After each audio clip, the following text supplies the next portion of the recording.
Thanks, everybody, and welcome. As he mentioned, been doing this for quite a while now. We're big enough Agile nerds that even my children are Scrum Masters, and my oldest is also a certified product owner. My youngest got certified as a Scrum Master at 15 and knew enough from us talking every day that they almost passed the exam, only missed it by one question just during the preliminary phase, just trying to test it out and see how it would go. Passed it on the first go. Today I wanted to talk to you guys a little bit about something that I've seen that's very much lacking in most of the companies I've been with for the last few years, and that's a lack of curiosity. And I want to just share a couple of things that I've seen. So for starters, what is curiosity? It's that innate need to learn, to know how things work. I had one of my kids didn't like toys. They kept breaking them, but it was because they needed to know how they worked, and lots of kids are like that. And you notice little toddlers, they always have a million questions. Why? Every time you give them an answer, they come up with another why. We start out curious, and somewhere along the way, we lose it. And some of the things that I think happen to us over time is even just getting into school. All of a sudden you go from this free-range child to you have to eat at this time, you have to sit down at this time, you have to be quiet at this time, you have to learn at this time. And we get used to being told what to do, and so we quit trying. And I find that that's manifesting in the workplace as well. So a couple of things that I see. When people are working the same way over time, I've seen people years later, their boards still look the same, their processes are the same, their meetings are the same, their conversations are the same. It seems like the most boring thing in the world, but every time I go into a company, I see the same patterns over and over again. They may question things, but sometimes they're questioning the wrong things. They're questioning, why do we have to do this? But they're not really looking for an answer. They're just kind of complaining about it. A lot of times we'll see they fall back into their old ways of, well, this is the way we do things. They truly believe that best practices are best and that they can't be changed, even if they find better ways. A lot of times people resist innovation. I was working with a couple of development and engineering teams just a couple of months ago, and I was asking them, about their challenges, and they said, well, our systems are kind of old. We should really be doing some refactoring. We should really be upgrading some of our systems. There's all these great things we could do. And I said, well, why aren't you doing them? And they said, well, we don't have time. We can't. We have to deliver. They ignore continuous improvement. So many companies, consulting companies, go into businesses and they say, oh, you need to be Scrum. Everybody's got to be Scrum. And they teach them all the events. And so you've got these people doing retrospectives. But then when you dig a little deeper, they're going through the motions, but if you look at their backlog, none of the stuff that they came up with as challenges are going in there. They're not making the time to make those changes. They feel like it's just a thing, oh, we went through the exercise, we know what our challenges are. It's like, why don't you want to fix them? Why do you want to work this way? And a little bit later, we'll go into some of those reasons why. This talk was originally built to be either a talk or a workshop. Since we only have a 30-minute talk here, I just wanted to throw this question out that we would usually workshop on, and it's, do you see a lack of curiosity in your workplace, and how does that manifest? And I wanted to throw it out here just to have you guys thinking over the next couple of weeks, couple of months, thinking about this and seeing how that feels. So what are some of the things that can cause lack of curiosity? And this time we're going to talk specifically about the workplace. Routine and comfort zones. We love comfort zones. We love security. We love to be able to not have to think about things. We want to compartmentalize, and so we don't have to deal. We just can put our heads down and work. But unfortunately, that creates a system where we're not challenging ourselves. We're not looking for new experiences. And over time, when you lose that curiosity muscle, your need to be curious diminishes. Lack of time. I am so guilty of this. How many of you have a calendar or work with people with calendars that are double and triple booked all the time? Yeah. Big, huge symptom. When you've got that much going on and you're constantly going from meeting to meeting to meeting, usually meetings that could be better served as an email, you don't have time to think. You don't have time to be creative. You've got to nurture curiosity. Like I said, there's so many elements of our life that have trained us away from it. We've got to take charge and make sure that we're keeping it, at the forefront. Negativity, negative experiences. This is one that makes me insane because workplaces and leadership actually create a space where this is the norm. Have you ever noticed, Scrum teams, they get in trouble when they're not delivering all of their commitments in their sprint or their velocity's not going up? None of that matters. The whole thing with the sprint is it's a commitment to focus, not a commitment to deliver. But the language that gets used and the way that they talk to people about this creates a space for teams to feel like failures. I was recently in a quarterly planning and I told them that basically their 3-month plan was wishful thinking. And they were like, what are you talking about? I said, look historically at the stuff that you've planned, all of these projects with all of these dates, how many of them have slipped? And they were like, well, all of them, that's just the nature of business. And I'm going, yeah, but the way you frame it is such that you failed. You've got your red, amber, green status and you're always in red or amber. I was like, that makes people feel bad. When in reality, the nature of the work that we do now, especially in knowledge work, we can't know what we don't know. And we're not going to discover that by planning up front. We're not going to get anything done. So you've got to frame the language to make people feel better about what's happening. Low self-esteem, a lot of times people have been beaten down by these systems, and even when they come into a new group that's, being very nurturing, they don't have a voice. And so eventually they just don't feel like their voice is valid, and they will not speak up, they will not give their opinions, and they will not collaborate. And so we've got to look out for those. Oh, this is another one where I'm going to want some hands up. How many of you use screen time way too much during the day and know it? How many of you actually track your screen usage or get those little pop-ups that tell you and you know how bad you are? Yeah, same here. Overuse of tech actually gets us in a space where we forget that there's a big, huge world around us. We forget there's a physical world. We forget to get out there and talk to people. And make ourselves known. We basically limit ourselves. Chronic stress. The fact of the matter is, most workplaces are stressed. And it's funny because sometimes I'll talk to people and they're like, yeah, we know we're overworked and overburdened. I'm like, well, what do you want to do about it? They're like, no, we like it this way.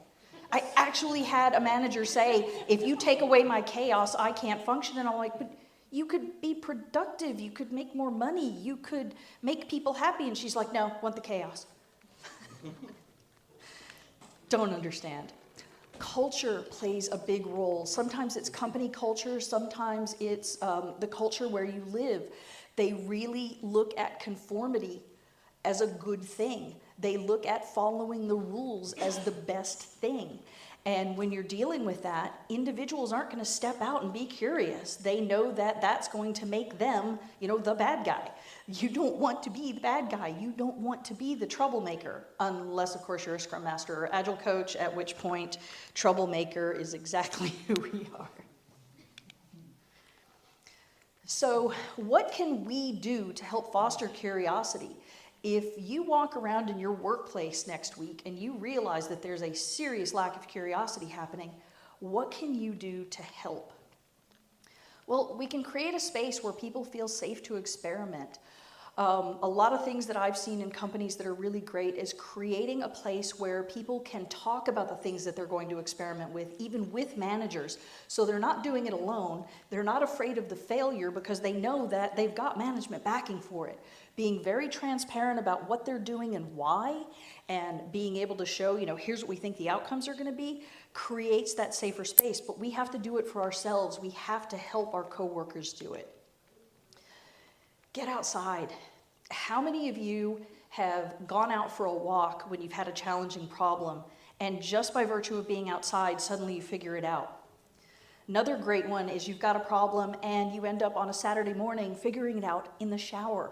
Or my absolute favorite is when I've got a huge problem, I go to somebody and I say, hey, I need you to help me out. And I ask the question out loud, and then I'm like, never mind, I just figured it out.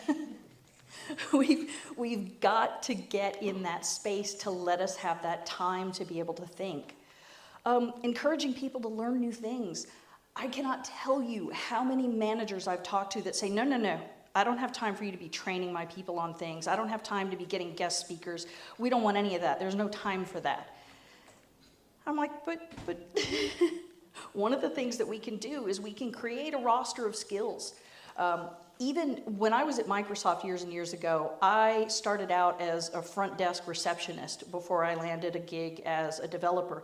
The only reason I landed that gig is because I created a space for me to be able to learn from people. I found out who they were and what they did, and if I liked them, I said, can I buy you coffee or lunch? Come talk to me. With teams that want to cross-skill, you can create that matrix of skills and say, okay, for the next 2 weeks, these two people are going to pair up and they're going to learn each other's skills. Whatever it takes to foster that sense of learning. Set goals. Figure out how to show that the fact that you're taking time out of your work to experiment and to learn is actually beneficial to the company. That in turn gets people thinking about it and getting them to start wanting to allow you the time to learn. And really, it's got to become a collaborative habit. You've got to be able to make that space. I had a fantastic manager at a recent job. Every single month, everybody put a Slack channel in and said, here's what I want to learn, and maybe here's who I want to learn it from. And she would bring in guest speakers. And the entire team of about 70, 80 people would make time in their calendar every single month to go learn something new. And even if it wasn't something they wanted to learn, they came anyway so that they understood what was happening to the rest of the team around them. It was beautiful to watch. Encourage people to share ideas and create a community.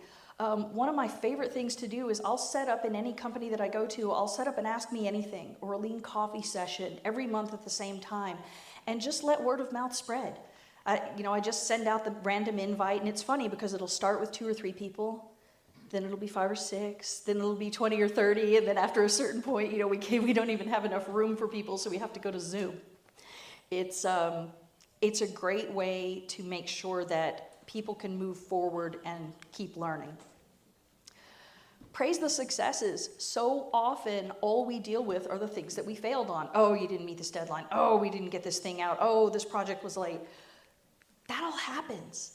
But there are so many small successes in between, and Scrum tries to help that by doing the sprint review and the sprint retrospective, but a lot of times that's team only. Even though people are supposed to come to the reviews, they never do. Being able to find a way to celebrate those successes and spread that news so that management and other teams know, that creates a way for people to start asking, wow, it seems like you guys are doing really, really well over in that department. How do we get some of that? Like I said, create an environment of continuous learning. Allow people that time to go take classes. Allow people time to do whatever it is they need. Encourage people to talk to their customers. So often I see teams that have decided they know the best way to deal with their product. And when they finally do get customer feedback, they're blown away by the fact that it's the opposite of what they wanted. Allow them time to talk to those customers, because those customers are sometimes going to come up with ideas that they didn't think about in their little bubble of their team and their little company. Allow them that access. It makes a world of difference.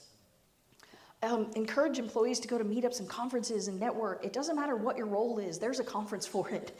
There are conferences for some of the craziest things in the world, but sharing those ideas with other people and bouncing your ideas off of others that don't think the same way that you do, that don't have the same biases that you do, are going to bring up ideas that you never even thought of.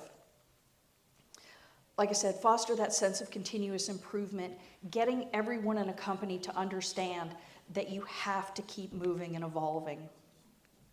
This is another one of those questions where I wanted you to take this one home with you, and that's, can you think of a way to create curiosity in your workplace?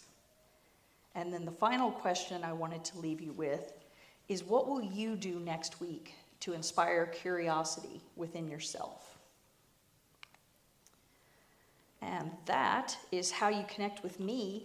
For those of you who didn't know and might find out later in the open space, I started the hashtag Bad Agile, and all of those birds that you saw, I'm using in small little posts to show kind of what Bad Agile looks like, or the stuff that's being sold as agility. And I'm trying to remind people that there's a different way, that there's a different path. And what's getting really fun is right now all of the birds are mine. but I'm going to be introducing another thing with other flying creatures that aren't birds that are going to be guest speakers. I've already got 3 of my friends lined up with things that they wanted to share, and I'm going to give them credit for it. So I'm trying to create a space where we can really start having a fun way to talk about the stuff that we're not supposed to say, because, you know, the consultancies go in, they give them a, you know, blanket op model that they have to follow, and we need to get them out of that habit. And that's me. Thanks.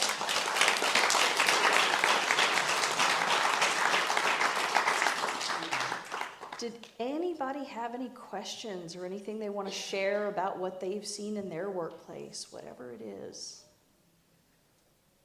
Yeah? You talk about creating an environment where it's okay to experiment. Obviously, when you experiment, sometimes it fails. Yes. Have you seen any good techniques or ways to make people comfortable or make it acceptable within the organization for those failures to happen? Yeah, typically what I'll do is I'll go and have one-on-ones with some of the managers, the ones that to me feel a little more open-minded and a little more willing to learn new things, and I will get them to show up at things like, you know, just meetings with the team to talk about what's going on and to really be transparent about what their challenges are. And, you know, tell them, look, we're going to do this experiment over the next month. We want you on board with this. And really kind of laying out what the team is going to do. Because you don't want it to be a free-for-all. Really, they're looking for, it doesn't necessarily have to be metrics, but there has to be a point A and a point B. We're going to start here, we're going to stop here. And just getting those leadership people to create a space where people can come to them and say, okay, we tried this and it failed. Please make this okay for us. And typically, I haven't seen a lot of pushback by really great managers. I've seen a lot of people who put a stop to that really quickly. I haven't quite figured out how to get past them, but I found that for the most part, if you can get those really engaged managers on board and you can get teams to start feeling safe, they start talking about it. And the next thing you know, all of these leaders that are doing really well are getting praised for it and people are coming to them and the other guys feel left out. So a little FOMO, and then they start coming to me and asking, you know, okay, I see what's going on here. You know, how do I do this? Usually takes them a lot longer, but really it's all about the conversations and making sure they understand what's happening so that they don't get blindsided by it. Yeah. Just to follow up to that, because a lot of what you just said makes sense and I can relate to it, but what can we do when you don't have that trust with your manager that they would have your back? Because when that mistrust exists, then you won't take a lot of chances, and that's not good, really, for any innovation or creativity. Yeah. So I'll be honest, I've walked away from jobs because I could not get past what was going on. It was like there was no point in me teaching teams how to be autonomous and how to think and how to collaborate better when their management was just going to squash them. Sometimes there's no hope. But as I mentioned earlier, those Ask Me Anything sessions got really fun because when you can get a couple of leaders, even if it's not in the same org, I had a guy who showed up and he'd sit in the front row and shake his head at me every time I said something. He's like, not buying this. But what was happening is all of his teams and the teams that he worked with from other managers were asking their questions and they were talking about their frustrations, and he was having to hear them. And he was having to listen, and he was having to understand that there were challenges. And after a while, I convinced him to start asking questions. I was like, push back on me while we're in here. Don't just make the faces. Talk to me. What's wrong? And we could talk together. And what was happening is the people in the teams were telling him, well, you know, if we tried this, or if we did this, or if we changed the way we handle this, maybe things could be better. You know, we could be better employees for you. And so it kind of made it a win-win for both. They were able to express their problems. He was able to push back on what I wanted, and we could come up with some compromises. And over time, his colleagues started to show up. And same sort of thing. They'd sit in the audience going, not doing this, not changing this. But eventually it builds that trust. It's a really, really powerful thing. In fact, it's probably been one of the most successful things that I've done at a couple of companies that I've been with. Anything else? Yeah. Maybe touching on that a little bit. So it sounds like you have some experience, or a lot of experience actually, with working in companies and kind of helping people to understand what all of that you showed us, how that is helping to create more, creativity and all that. Yeah. So when you go into companies and start on that journey, would you start with, working with maybe a specific team that also already is a little bit mature in their ways, or would you go to the step of trying to go with, the leadership teams or leaders specifically? So what's your approach usually? Yeah. So typically what I do is I try to get interviews, one-on-ones or even group interviews with as many people as I can.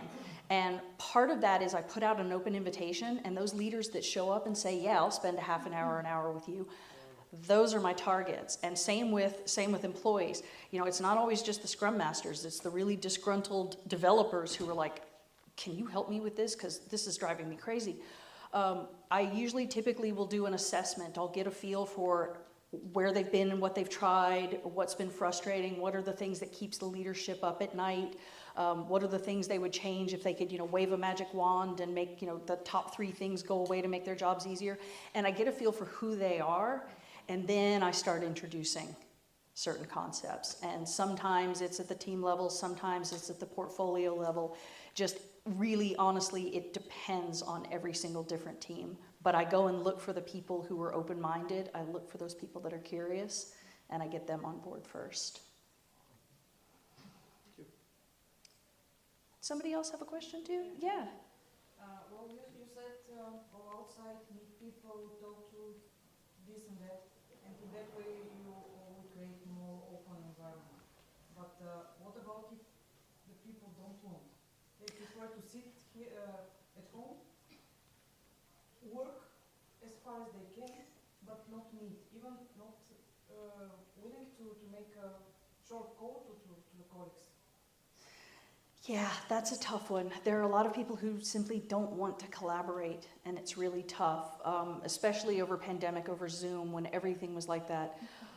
Couple of things that I did is I would create the icebreakers at the beginning of meetings, and I would get people talking about the things that they loved, hobbies, pets, whatever, share stuff about where you're from, your favorite foods, any of that crazy stuff that'll just get you involved with each other to create those conversations. And sometimes that really helped. Another thing that I found really useful, especially when you're on Zooms, is creating a water cooler space, an hour every day where everybody logs in. You don't have to say anything, but you know that you're all there together. And I found that over time they'd go from being silent to actually being like, oh, I should probably ask you this while I've got you here. Or, I'm having trouble with this. Can any of you who are online help me? It's really about creating spaces to foster that. A lot of times what'll happen is people love to go on walk meetings. Some people don't. Leave that open. Let people start going and enjoying it. I saw teams that used to do, once every couple of months, they would do picnics. And what they would do is they would all bring their favorite foods and they would share that. And that just fostered that sense of community. And so they weren't then afraid to collaborate. People started, when they were on Zoom, started turning their cameras on instead of leaving them off. It's really about finding those personalities and finding those ways to talk to them about, what would it take? What would it take to get them talking?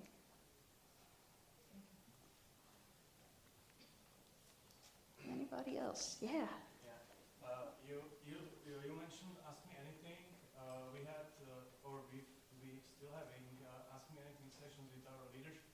Ooh. And at first, the questions, because we were all remote, when sent to Slido anonymously. And so the questions got a bit too spicy sometimes, let's say. And so they introduced the feature so that everybody has to put their name in. And some of the, and I think even some, let's say, innocent questions disappear. So what's your view on this, anonymous or not? I'll be honest, I prefer anonymous. I'm one of those people, I talk to people about how to cultivate psychological safety, but I found that as a Scrum Master and a coach, I don't always have that. I'm always treading that fine line between being helpful and being fired. So I definitely prefer anonymous. My favorite, though, is to be able to choose. If people feel comfortable enough to say it out loud, do so. It creates an environment where people start thinking, okay, if they're not, getting burned for their questions, maybe it's okay for me too. But yeah, leave it, if you can do both, do both. But yeah, sometimes anonymity has to happen. Somebody else have one? Yeah. Do you have any advice on dealing with people who just love the current status quo? Because often I found myself in environments where there were quite a few such people. They would just die for maintaining the current status quo, and often it was even my direct superiors who often would reply to various challenging questions with, well, this is just the best way I know it, so that's why we will keep doing it. So they should be coaching me, not me. I'll be honest, I've never found the perfect way to deal with this. I don't think there is one, but one of my favorites is to take teams through a value stream mapping session. And when you take them through it, you're not only looking at all of the work that they do and how they do it, you're getting them to think about all the places where there are pain points. And what's fun is when you get them in that room together and they start talking about these things, they start to realize how broken their system is. I've had teams tell me, no, we've been together for 10 years. We know we've got this all under control. And 30 minutes later, they're going, whoa, you knew this was going to happen, didn't you? And I'm like, yeah, I knew. They were like, how? I said, because every team is broken. That's the whole point of the continuous improvement thing. But I've found that that's the best way to surface their challenges and make them see that their system is broken. And when they can start really small, doing little tiny things that get better over time that they all agree on, you know, maybe somebody's going, no, we're not changing that. But okay, I can get on board with this one. And once they see that continuing change that's making things better for them, then a lot of times people will come on board. That's the one I've had the most success with. One more minute? One more question? Yeah. So you said about like things going outside, praise the success, learn something new. So we at our organization implemented these things in small teams. Yeah. But after sometimes we, like maybe few weeks or months, we fall back to the old habits. So it's again all about the Jiras and day-to-day tasks and everything. So how can we continue with this routine? When I see teams slacking, one of the things that I'll do is I'll make them put time for that in their backlog. This is something you have to deal with. And whether it's, you know, just somebody who makes sure that it's in there and, you know, drags them along with it. Yeah, because it is easy to fall back into the old ways. And that's what happens with so many, you know, agile transformations. They go through the motions, they do the things, they get some wins in the beginning, but then they forget that it doesn't stop. There is no agile, you know, there is no nirvana. It's, you've got to keep trying and keep trying and keep trying. And keep challenging yourself. And so really making that a part of your work, making that a part of your calendar goes a long way to helping. You know, find fun ways to hold each other accountable. You know, somebody's got to take everybody out for coffee if they don't, you know, if they don't contribute, whatever it is. Yeah. One last one? Yeah, okay. So taking that into consideration, when is good enough? Never. Never. Never. You always re-engineer everything. Just, yeah, some things. Sometimes you'll get to a point where, you know, things in your tech system are fantastic and you're okay. But always be open to the fact that there's new technology every single day. There are new... About technology, Yeah. about team, Yeah, but teams too. There's always something new to learn. There's always something new to learn. I mean, we just hit, my husband and I, who's in the back with the Post-it shirt, we just hit our 27th anniversary. We're still experimenting and learning things. We're, you know, it's continuous improvement. All right. Thank you, everybody.